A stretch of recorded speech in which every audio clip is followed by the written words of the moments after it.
ನಮಸ್ತೆ.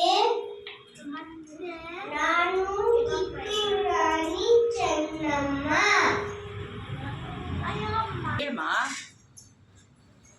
ಎಲ್ಲರಿಗೂ ಶುಭೋದಯ. ನನ್ನ ಹೆಸರು ನವಿಕಾ ಗೌಡ.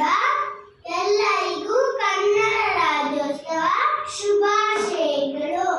ಇಂದು ನಾನು ಕಿತ್ತೂರು ರಾಣಿ ಚೆನ್ನಮ್ಮನ ಬಗ್ಗೆ ಹೇಳ್ತಾ ಇದ್ದೀನಿ. ಪಾಂಗಡಬೇಕೆ ಮೋಡ ಮಳೆ ಸುರಿಸುತ್ತದೆ, ಭೂಮಿ ಬೆಳೆ ಬೆಳೆಸುತ್ತದೆ. ನಿಮಗ್ಯಾಕೆ ಕೊಡಬೇಕು ಕಪ್ಪ? ನೀವೇನು ನನ್ನ ಅಣ್ಣ ತಮ್ಮನಂತಿಗೆ, ಬಂಧುಗಳೇ, ದಾಯಾದಿಗಳೇ. ನಿಮಗ್ಯಾಕೆ ಕೊಡಬೇಕು ಕಪ್ಪ?